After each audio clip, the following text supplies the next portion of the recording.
Welcome. We're about to begin a very detailed examination of some extensive source material you've shared with us, focusing specifically on Amazon EC2. We're looking at a significant amount of documentation here, covering everything from instance configuration to management and, of course, the financial side of things. And to be fully transparent, this analysis has been generated by an artificial intelligence system. This is what allows us to achieve this level of precision and technical depth. That's a perfect summary. Our intention is to distill the practical, actionable knowledge from this technical manual. We're going to proceed in a very logical order. First, we'll build the foundation by looking at Amazon Machine Images, or AMIs. Then we'll move into the really critical details of instance types and performance. And finally, we'll conclude with a strategic look at all the billing and purchasing options available to you. The goal isn't just to state the facts, but to really highlight the immediate implications for your architecture. Excellent. Let's start then with the AMI lifecycle. A key area for security and management has to be encryption. So if you're launching an instance from an AMI that has an encrypted snapshot behind it, your resulting volume is encrypted by default. That's straightforward. But the detail here, the crucial part, is if you need to change that encryption key, or perhaps encrypt a previously unencrypted image when you launch it. To do that, you must explicitly use the encrypted parameter and then specify a different CAMIS keyed. This same logic applies when you're copying an AMI, say, to a new region or a different account. You have to restate that encryption parameter to make sure the new snapshot copy is secured. And speaking of sharing, it's vital to understand the concept of a shared AMI, especially if you're using an image from outside your own account. The documentation really emphasizes the verified provider status, and it's important to know that this designation only applies if the provider is a registered seller on the AWS Marketplace. For finding these, you can filter the Describe Images API call. You can look for owners defined as Amazon or Oz Marketplace, for example. But really, regardless of who the provider is, if you're using a shared Linux AMI, there are some non-negotiable security steps. You must ensure password-based authentication for the root user is disabled. Ideally, you'd set it to without password, or even just no in your SSH configuration. And always check for unknown user accounts. Look for anything with high privileges, and make sure you secure or remove them before you deploy. That brings us to controlling access. If you've built a custom AMI that you need to distribute broadly, you can make it public. You do this by granting launch permissions to the all group with the modify image attribute command. Now that's powerful, but it can be a bit risky. So on the flip side, AWS provides an account-level control to block public access for AMIs. If you enable that, your account can no longer create new public AMIs. It's a key distinction, though, that any of your pre-existing public AMIs will remain available. For more targeted sharing, you can specify individual AWS accounts. Or for larger companies, you can share directly with an entire organization or an organizational unit. But there is a major gotcha there, one that teams often miss. It's that KMS key dependency. If your shared AMI is backed by encrypted snapshots, the person or account receiving it must be separately granted usage permissions for that KMS key. They need that permission before they can even attempt to launch the instance. And to manage the lifecycle of these images, automation becomes really important. The most effective way to monitor what's happening is through Amazon Event Bridge. It lets you trigger automated actions based on state changes. For instance, an AMI becoming available, or failed if the creation process didn't work. Or even deregistered when you remove it, or disabled. This lets you build, say, proactive cleanup scripts or notification systems. It's very useful. And just a quick note on billing. The documentation confirms that AWS uses two specific fields to figure out AMI charges. The first is platform details. That's what specifies the OS, like Windows or Linux. The other is the usage operation code, which gives the precise context for licensing and usage fees. Before we move on from AMIs, we should definitely talk about limits. The documentation clearly lays out what are called AMI quotas. And these aren't just for the total number of AMIs you can own, they also govern how many public AMIs you can have and even the number of accounts you can share a private AMI with. And if you do hit one of those constraints, the procedure is fairly standard. You request an increase through the Service Quotas console. You just have to select the specific AMI-related quota you need to adjust. It's a normal process, but it's something you have to factor into your scaling plans. Okay, so that covers the image. Let's shift focus to the engine itself. The EC2 instance. This is your virtual hardware. And the most foundational decision you're going to make here is the instance type. That choice dictates the entire balance of your machine, the ratio of compute power to memory to local storage. Matching that instance type to your application's actual requirements is just fundamental to running efficiently in the cloud. Diving a bit deeper into the technical side, there are two main hypervisors supported. There's the older Exyn system and the high-performance AWS Nitro system. Nitro is really becoming the standard now. Then you have the two AMI virtualization types, Paravirtual, or PV, and Hardware Virtual Machine, HVM. While PV is still around, HVM is what's explicitly recommended for the best performance. In fact, you must use HVM if you want to access advanced features like enhanced networking, which is a prerequisite for many modern apps. And on the processor side, there's a lot of variety. You have Intel, AMD, and AWS's own Graviton, Trainium, and Inferentia chips. For the Intel instances specifically, you'll see features like AVX, which is great for floating point math, and Turbo Boost for dynamic clock speeds. There's also Deep Learning Boost, or VNNI, which is designed to speed up deep learning inference workloads. Knowing these details helps you pick the right instance, not just a bigger one. It absolutely does. But that menu of instance types is huge, which can make the selection process itself quite difficult. Fortunately, there are tools to help. The EC2 Instance Type Finder is a public tool that lets you filter instances based on your exact resource needs. And for your existing workloads, AWS Compute Optimizer is essential.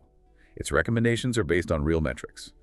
It uses classifications like under-provisioned to flag when an instance is clearly not meeting its performance requirements.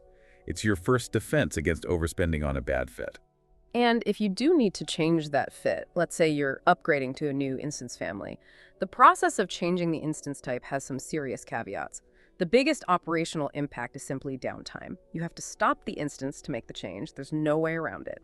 And then there are the technical compatibility requirements. The new instance type has to support the AMI's virtualization type. Plus, if you're moving to a modern instance family, you have to ensure the necessary drivers, specifically the ENA and NVMe drivers, are installed before you try to make the change. If you forget that step, the instance will simply fail to boot on the new hardware. It's a critical detail. This seems like a great place to talk about the burstable performance instances, the T instances. Yes, these are designed for workloads that generally have low to moderate CPU usage, but with occasional spikes. The whole mechanism is based on CPU credits. These credits determine your baseline CPU usage and how high you can burst above it. And there's a really crucial difference between standard mode and unlimited mode. Standard mode will cap your usage once you run out of credits. Exactly. But unlimited mode lets you keep bursting even after your credits are gone. But, and this is a big warning, this sustained usage generates what's called a CPU surplus credit balance. This is essentially a debt. If you don't earn enough credits over the next 24 hours to pay it back, you will start incurring direct charges for that extra usage. To finish up on instances, let's touch on a few performance and security optimizations. EBS optimization is key for I/O throughput. The performance you actually get is limited by the lower of two things: the maximum throughput of the instance type, or the combined performance of your attached EBS volumes. That's right. You have to make sure your volumes are provisioned correctly so they don't become the bottleneck. On the financial side, particularly for Windows or SQL Server workloads that are licensed per vCPU, you can use CPU options. This lets you customize the number of active vCPUs so you can optimize licensing costs. And for security, the AMD SEV SMP feature is very interesting. It provides attestation so you can verify the instance's integrity, and it delivers memory encryption specific to that instance. Lastly, for bare metal tuning, processor state control lets you manage C states, which control the processor's deep sleep modes to reduce latency. So now we shift to the financial architecture, the purchasing options. EC2 offers a whole spectrum of choices. There's on-demand, savings plans, reserved instances, spot instances, dedicated hosts, dedicated instances, and capacity reservations. It's all about using the right tool for the right job. We should also mention managed instances are noted in the material. This is where you outsource operational control, but the billing for the EC2 capacity itself still uses one of these core purchasing models. Let's spend a moment on reserved instances, or IIs. It is so important to remember that IIs are purely a billing discount. It gets applied when a running on-demand instance matches the attributes you reserved. It is not a physical piece of hardware that you own. The payment option you choose, all upfront, partial, or no upfront, directly impacts how big that discount is.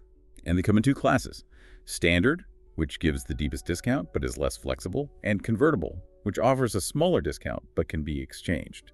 The technical detail that often confuses people is instance size flexibility. This feature, where the discount can apply to different sizes within the same instance family, is only supported for regional standard Is on Linux or UNIX platforms. That's a very specific limitation. Yeah, let's move to the most, let's say, volatile way to save money: spot instances. These use spare EC2 capacity and can offer truly massive discounts compared to on-demand prices. The operational trade-off, of course, is a 2-minute interruption notice. AWS can reclaim that capacity with very little warning. So these are really best for workloads that are stateless, fault-tolerant, and flexible. Things like batch processing or maybe some container workloads. Precisely. And when you set up your request, you define what happens on interruption. The behavior can be set to stop, hibernate, or terminate, with terminate being the default. That 2-minute notice is very tight, so proactive management is really the only way to use Spot effectively. This is why the rebalance recommendation signal is such a valuable feature. It is. This signal comes before the 2-minute termination notice, usually through Event Bridge or instance metadata. That earlier warning gives your system a chance to perform a graceful shutdown or maybe migrate the workload. And for planning where to run these workloads, there's the Spot placement score feature. You can use this to calculate the likely availability of Spot capacity in a region or an availability zone based on your specific compute needs. It helps you place your fleet more intelligently. Finally, we need to clearly differentiate the two single-tenant options: dedicated hosts and dedicated instances. A dedicated host is an entire physical server that is reserved just for you, and it's billed per host. Critically, it gives you visibility into the physical sockets and cores. This is mandatory for some bring-your-own licensed software models. Whereas a dedicated instance also runs on hardware dedicated to your account, but it's billed per instance, and you have no visibility into that underlying host hardware. A key purchasing difference here is that a dedicated host reservation applies to the entire instance family, like M5. This allows you some flexibility with the sizes you run on that host. And that brings us to the end of this intensive analysis. We have systematically worked through the EC2 management stack. We covered the critical security and sharing details of AMIs. We looked at the technical specs and trade-offs of instance types, including the complexities of managing T-instance credits.